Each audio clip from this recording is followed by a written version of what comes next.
अधिकारी महोदय, सभी आदरणीय शिक्षकों, ऑनलाइन माध्यम, फोन एवं यूट्यूब के माध्यम से जुड़े सभी प्यारे बच्चों, आप सभी को दीपावली की हार्दिक शुभकामनाएं। इस कार्यक्रम की शुरुआत करने से पूर्व, जहां एक तरफ मैं अपनी भारत सरकार और राज्य सरकार को धन्यवाद देना चाहती हूँ विशेष शक्ति जैसे कार्यक्रम के आयोजन करने हेतु, वहीं दूसरी ओर मैं सरकार एवं समाज पर ध्यान इस ओर खींचना चाहती हूँ कि क्या हमें यह विचार करने की आवश्यकता नहीं है कि आखिर कब तक हमें इन विषयों पर ऐसे कार्यक्रमों को आयोजित करने की ऐसे विषयों पर हमें चर्चा करने की आवश्यकता है। आखिर कब तक हमें अपने समाज को महिला सशक्तिकरण जैसे विषयों पर शिक्षित एवं जागरूक करने की आवश्यकता है। कब तक हमें समाज को महिला की गरिमा की गंभीरता समझाने की आवश्यकता है। ऐसी जरूरत क्यों पड़ रही है? क्यों अभी तक हमने अपने समाज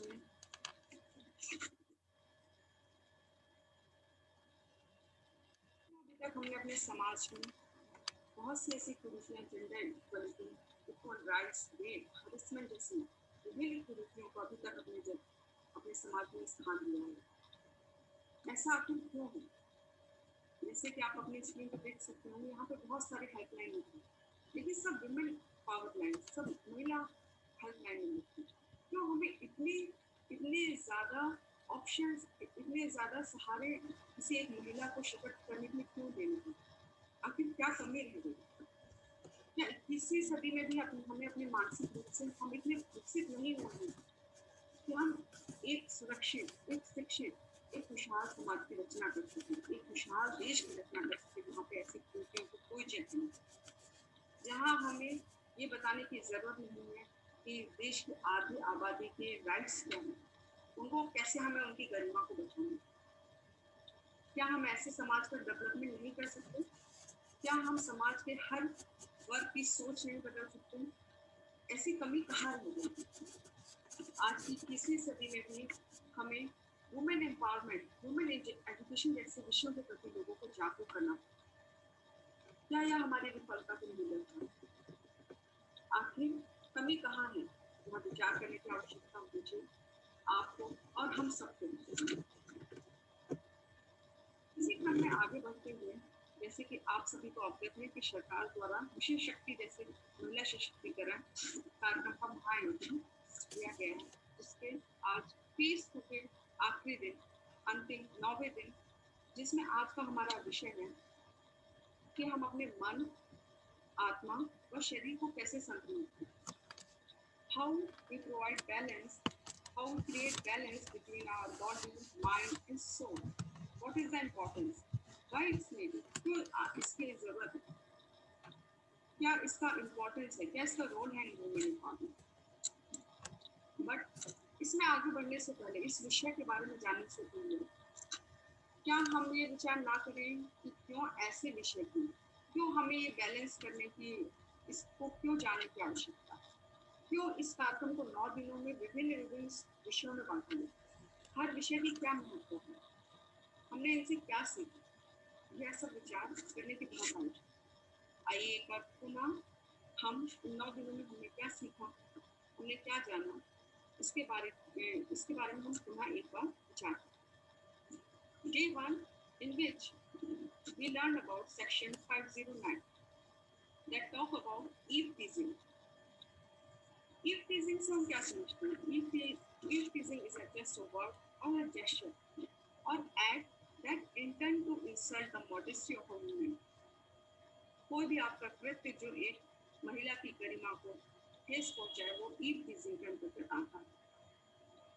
इसको कानूनी जमा पहनाने के लिए हमारे संविधान में सेक्शन 509 आईपीसी की धारा, जिसके अंदर अगर ऐसा कोई भी कृत्य करता हुआ पाया जाता है, that person shall be punished for the imprisonment of 1 year of fine or both. In day 2, we learn about section 354A and 354B that talks about sexual harassment and punishment, and section 354D is talk about the stalking. So if any person comes under the section 354A, then that person shall be punished for the 3-year imprisonment or fine or both. Now, the term is stalking. What should we understand? हम क्या समझते हैं stalking से? So, stalking is a follow a woman or contact or attempt to contact or monitoring a woman activity on internet that comes under the stalking. In the punishment of stalking and the sexual harassment are the same. Now comes in day 3, in which we learn about section 376, that is sexual assault or rape. Rape क्या है, किस चीज़ को हम rape define करते हैं?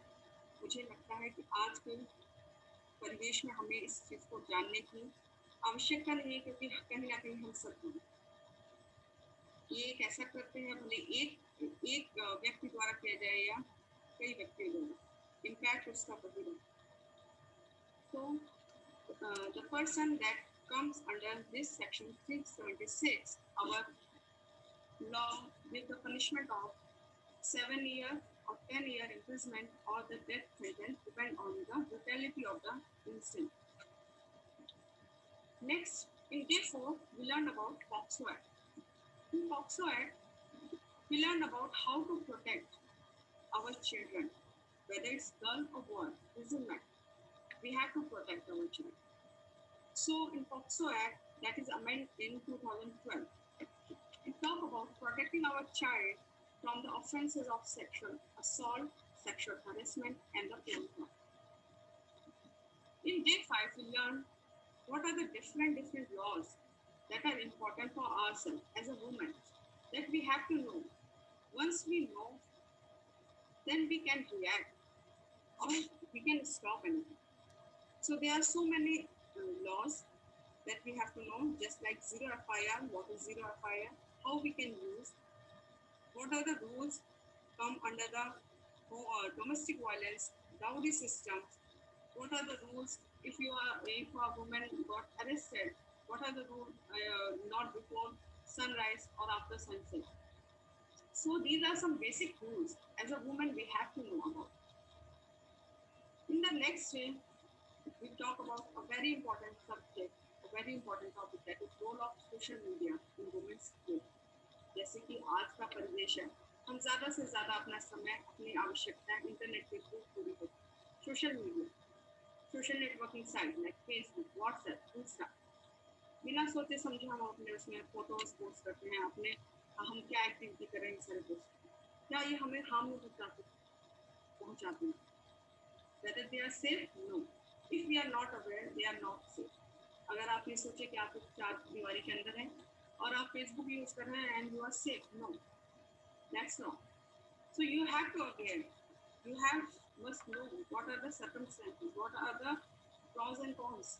If we are not aware about what you are using, so in this we learn about what is hacking, what is identity theft, what is cyber stalking, what are different there are different cyber crimes that commit on the women's security, and what are the bad impacts on our women.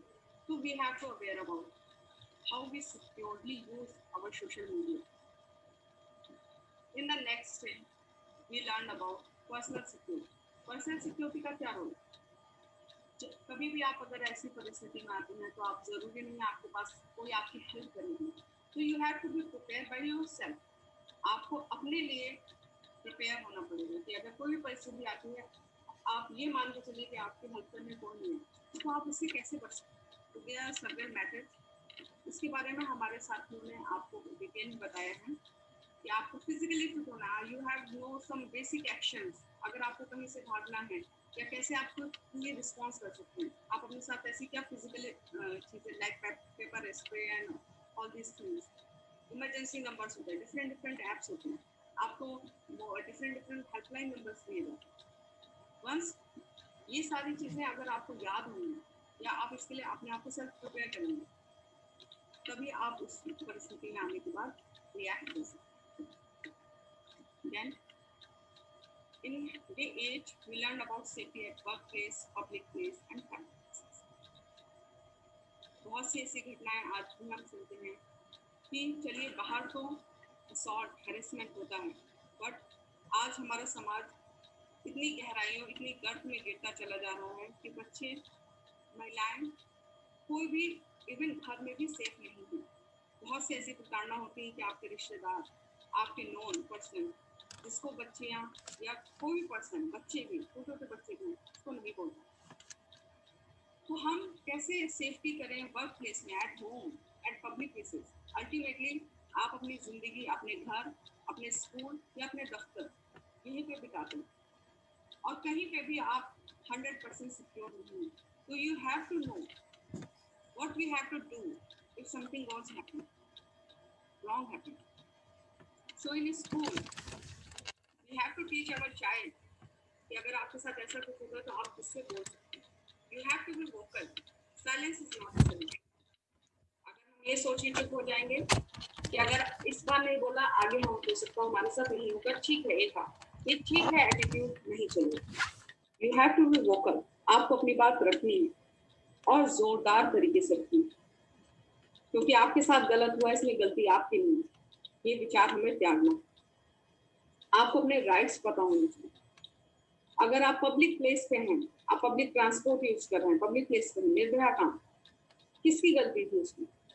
हम किसको दोषारोपण करें? क्या वहां पे security नहीं हो सकती थी? इतनी देर तक वो जघन्य अपराध होता रहा, क्यों किसी ने अवेयर होकर उसको नहीं रोकने की कोशिश? तो ये शुरुआत हमें अपने आप से करनी है. वी हैव टू नो कि हमारे राइट्स क्या हैं. घर पे, बाहर, ऑफिस, दफ्तर, स्कूल, तभी हम कुछ एक्शंस ले सकते हैं. इस विषय के बारे में भी हमारे साथी ने आपको डिटेल में बताया. अब इसी क्रम में आगे बढ़ते हैं. तो जैसे कि आप सभी को अवगत है कि सरकार द्वारा आयोजित महिला सशक्तिकरण के महाआयोजन के फेज 2 के अंतिम दिन में, जिसमें आज का हमारा विषय था अपने मन, आत्मा और शरीर को संतुलित कैसे रखें. How to balance your body, mind and soul. That is yourself. If you combine your body and mind and soul, then you behave like yourself. अगर आपका माइंड नहीं आपकी बॉडी से कोऑर्डिनेट कर रहा है, आप कोई काम ठीक नहीं कर. तो हमें इन सब चीजों को बैलेंस करने की क्यों जरूरत है, क्यों इसकी इम्पोर्टेंस. तो इसी क्रम में हम आगे बढ़ेंगे और जानेंगे कि इसका रोल क्या है, क्यों इसकी इतनी इम्पोर्टेंस है. For that, first, we have to train our mind for any these type of circumstances. अगर आपके साथ ऐसी कोई घटना होती है, तो हम जब तक अपने मन को संतुलित नहीं कर लेंगे, जब तक हम अपने मन, आत्मा और शरीर में समन्वय नहीं करेंगे, तब तक हम अचीव नहीं कर पाएंगे. हमें अचीव क्या करना है कि हमें अपनी आत्मरक्षा, अपनी सुरक्षा कैसे करनी है. तो अब यह प्रश्न उठता है कि कैसे हो सकता है. हम अपने आप को इतना मजबूत, इतना दृढ़ कैसे बनाएं, अपने मन को इतना मजबूत कैसे बनाएं, अपनी आत्मा को इतना मजबूत कैसे बनाएं, अपने मस्तिष्क को इतना मजबूत कैसे बनाएं कि अगर ऐसा कुछ इम्पैक्ट आता है, ऐसी कोई बैड, ऐसा कोई परिस्थिति हमारे सामने आती है, तो कैसे हम इसका स्ट्रांगली फेस कर सकें, कैसे इसका इम्पैक्ट हमारी आत्मा पर, हमारे भविष्य पर, हमारे करियर पर, हमारी पर्सनैलिटी पे इसका बैड इम्पैक्ट नहीं है. बहुत से आप भी लोगों को जानते होंगे या आपने आसपास देखा होगा जिन्होंने ऐसी परिस्थितियों का सामना किया है जिसका इम्पैक्ट आज तक उनकी जिंदगी में है, क्योंकि वो उसको अपने मन से उबार नहीं पाए, उस घटना को भूल नहीं पाए, उस नेगेटिव थॉट को अपने दिमाग से निकाल नहीं पाए. ये हमें एक बहुत ही नेगेटिव लाइफ स्टाइल की ओर धकेल देता है.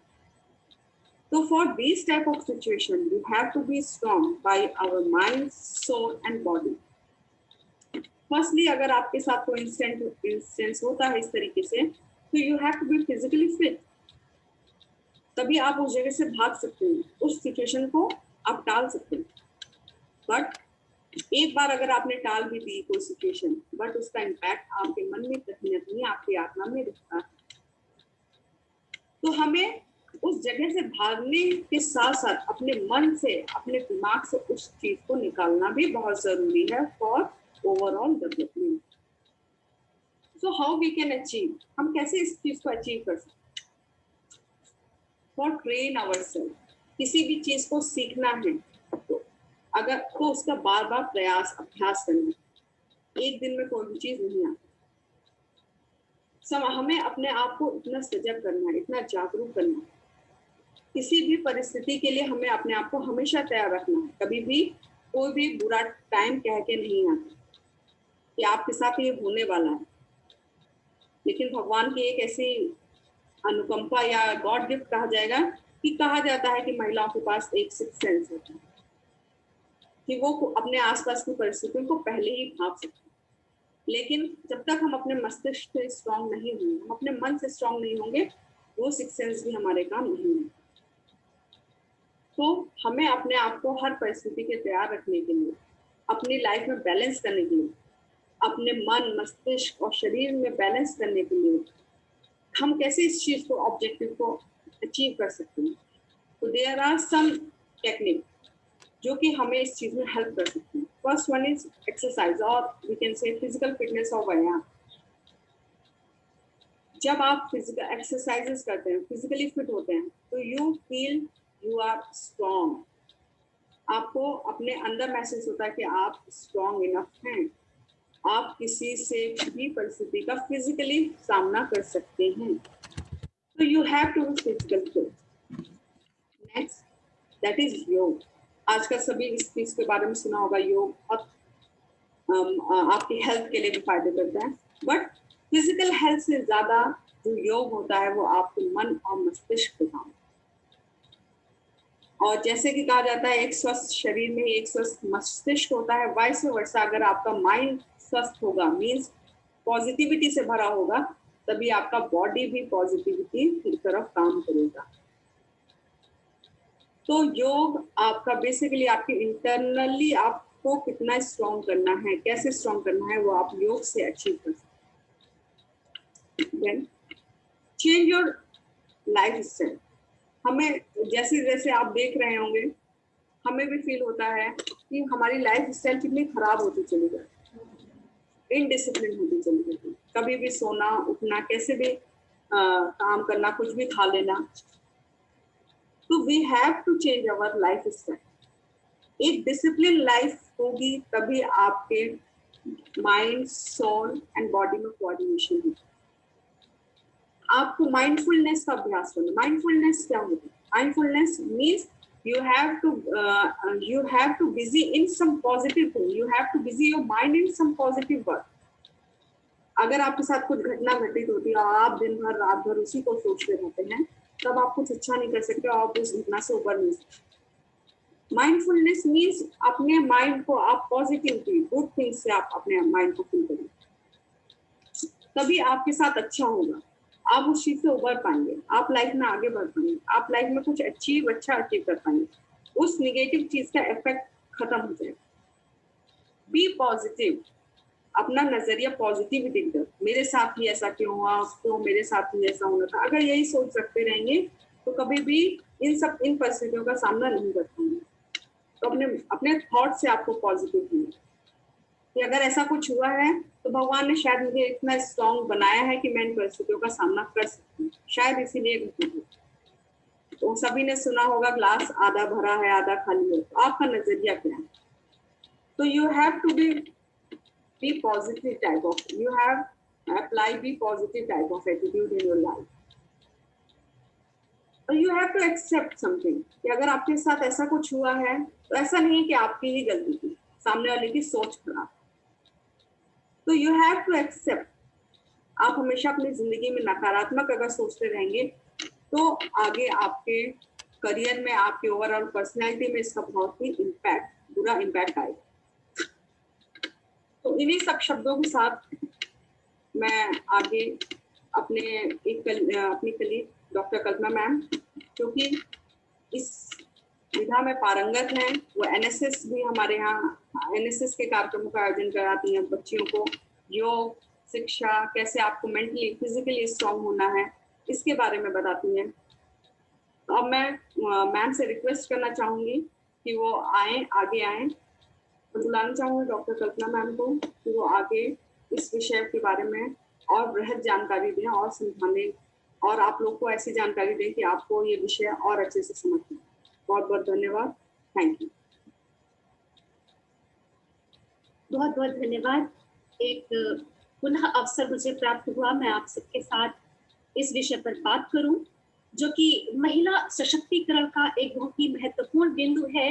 और इन 9 दिनों में मैं कहीं ना कहीं आप सबसे इसके संबंध में बात करती रही हूँ, किंतु आज एक अलग विषय के रूप में, एक अलग खंड के रूप में इसे उठाया गया है कि अपने मन, आत्मा और शरीर को संतुलन में रखें।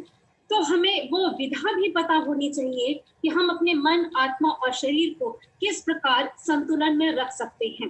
क्योंकि फ्रेंड्स, हम कितने भी विधाओं में पारंगत हो जाएं, हम कितने भी गुण अपने अंदर विकसित कर लें, किंतु यदि हमारा मन, आत्मा और शरीर यही संतुलन में नहीं है, तो आवश्यकता पड़ने पर भी संभवतः हम उस गुण का प्रयोग अपने हित में, समाज के हित में करने में सक्षम नहीं होंगे। तो हमारी सामर्थ्य इस प्रकार बनी रहे कि हम अपने गुणों को आवश्यकता पड़ने पर अपने और समाज के हित में प्रयोग कर सकें। उसके लिए हमारे मन, आत्मा और शरीर में सामंजस्य होना नितांत आवश्यक है।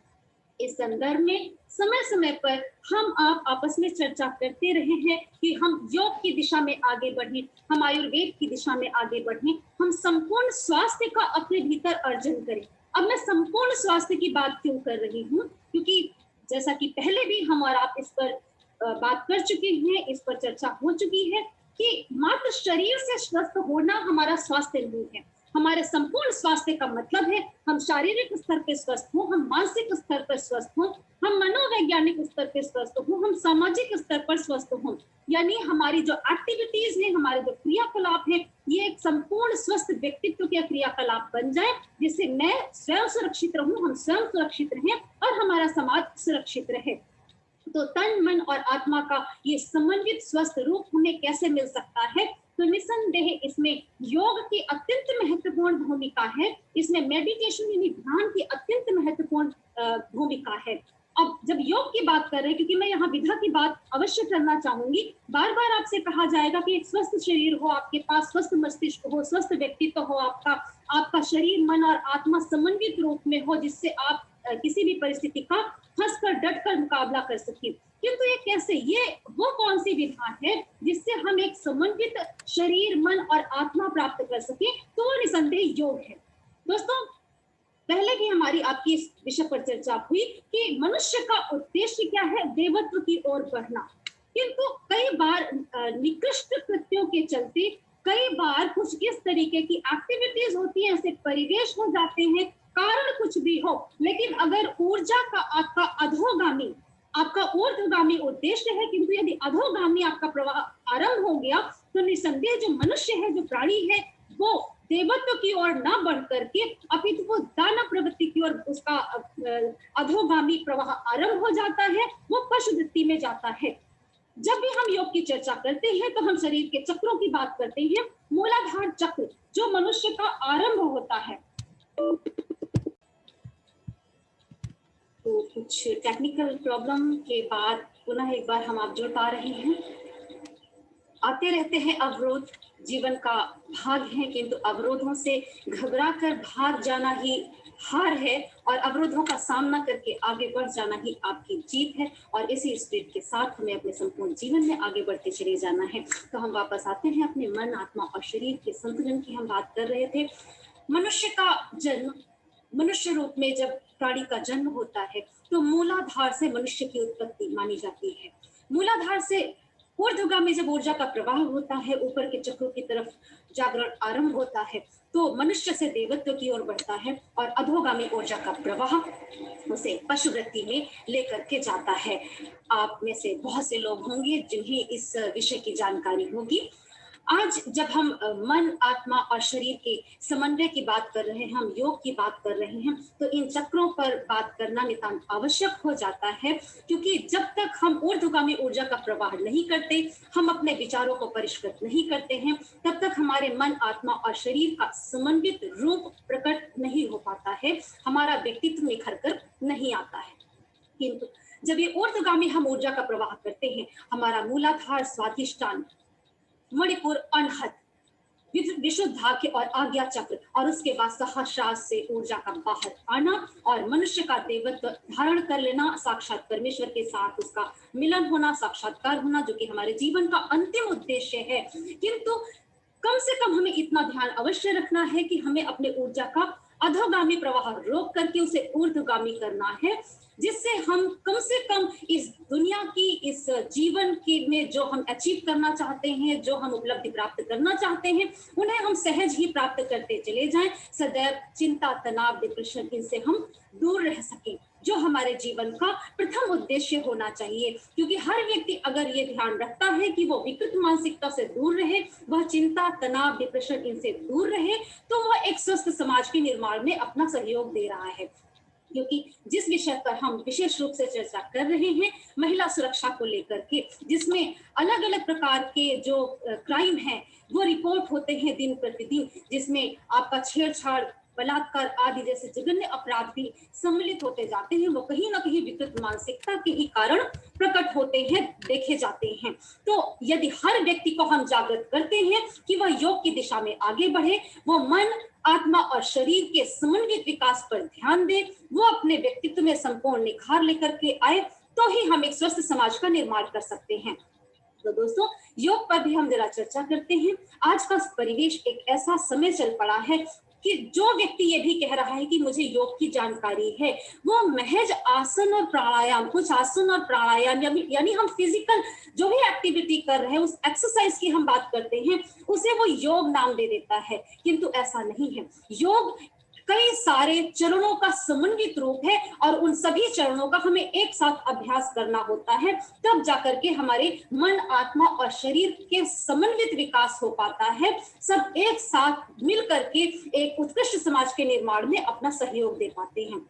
जैसे अष्टांग योग की चर्चा भी हम लोग अक्सर करते आए हैं। इसके अलावा भक्ति योग, कर्म योग, अलग अलग विधाएं हैं, अलग अलग मार्ग हैं। बिल्कुल उसी तरह जैसे कई नदियां असंख्य दिशाओं से बहती हुई आती हैं और अंततः वह समुद्र में विलीन होती हैं, इसी प्रकार योग की अलग अलग माध्यम हैं, अलग अलग मार्ग हैं, किंतु योग का अंतिम लक्ष्य उस परम सत्ता, उस परमेश्वर में विलीन हो जाना है। अर्थात हर मनुष्य की आत्मा उस उत्कृष्ट अवस्था को प्राप्त कर सके, जहां शरीर, मन और आत्मा समन्वित होकर के संपूर्ण समाज, संपूर्ण प्राणियों के विकास में सहयोग करे, स्वयं का विकास कर सके। वही ईश्वरत्व की प्राप्ति है, वही मोक्ष की प्राप्ति होगी।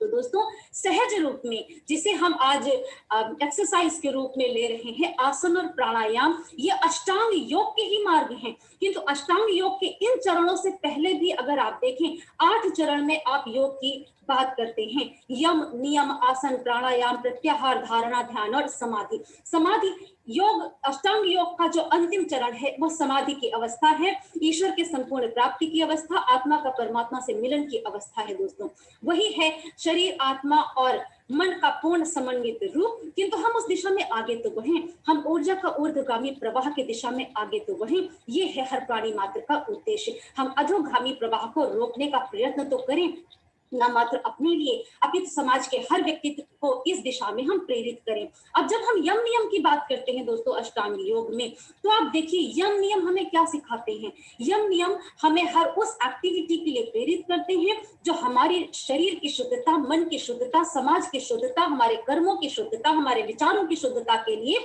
हमें प्रोत्साहित करते हैं, हमें प्रेरित करते हैं। और जब हम यम और नियम का पालन आरंभ करते हैं, तो वहीं से हमारा मन, हमारा व्यक्तित्व निखार की ओर बढ़ चलता है, हमारे ऊर्ध्वगामी ऊर्जा का प्रवाह आरंभ हो जाता है। क्योंकि सबसे पहले अधोगामी प्रवाह कहाँ से होता है? अधोगामी प्रवाह का कारण हमारा तनाव बनता है, हमारे विचारों की अशुद्धता बनती है।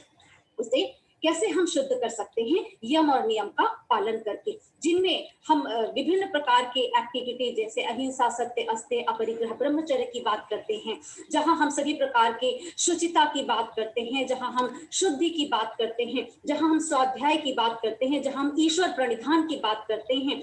तो पूर्ण शुद्धि, शरीर की शुद्धि, मन की शुद्धि, व्यक्तित्व की शुद्धि, इसके साथ साथ स्वाध्याय के माध्यम से हम निरंतर अपने विचारों को उत्कृष्ट दिशा में लेकर के जाने का प्रयत्न करते हैं। स्वाध्याय के साथ साथ जब हम ईश्वर परिधान करते हैं, तो हम संपूर्ण तनावों को ईश्वर के चरणों में समर्पित कर देते हैं और उत्कृष्ट व्यक्तित्व की दिशा में आगे बढ़ चलते हैं।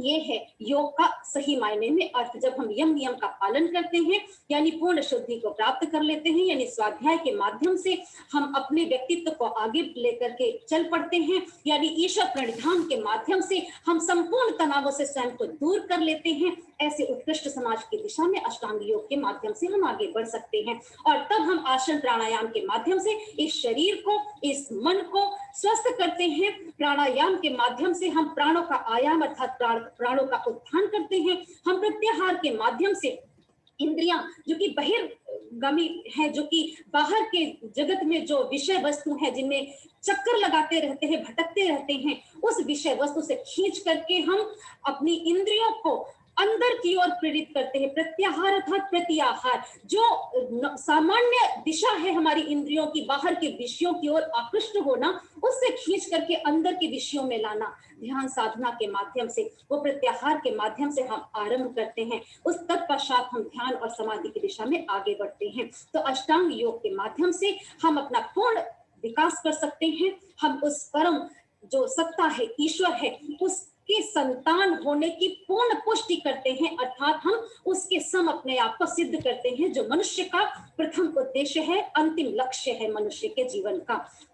तो दोस्तों, इसके अलावा जब हम किसी भी योग की विधा की बात करें, हम कर्म योग की बात करें, हम ज्ञान योग की बात करें, हम भक्ति योग की बात करें, ये उन्हीं असंख्य नदियों की भांति उसी परम सत्ता की ओर बह चलती हैं और हमारे व्यक्तित्व के विकास में सहयोग करती हैं। हमारे मन, आत्मा और शरीर के समन्वित रूप को प्रकट करती हैं, जो हमारे और समाज के विकास में पूर्णतः सहयोग करते हैं। तो योग की किसी भी विधा को आप अपनाएं, पूर्ण स्वस्थ बने, अपना शरीर, मन और आत्मा के समन्वय के माध्यम से जीवन के हर लक्ष्य को बिना किसी तनाव के प्राप्त करने की दिशा में आप आगे बढ़ें, अपना विकास करें, अपने समाज का विकास की दिशा में आप आगे बढ़ें। कहा भी गया है, योगः कर्मसु कौशलम, कर्म करने की कुशलता ही सच्चा योग है।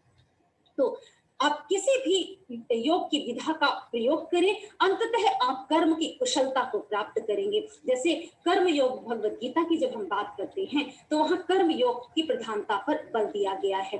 कर्म योग क्या है? हम कर्म करने में कितने कुशल हैं, अर्थात हम कर्म करते रहे, क्योंकि ईश्वर ने हमें जन्म दिया है कर्म करने के लिए। अकर्मण्यता किसी भी योग का पार्ट नहीं हो सकता, अकर्मण्यता किसी भी अध्यात्म का हिस्सा नहीं हो सकता है।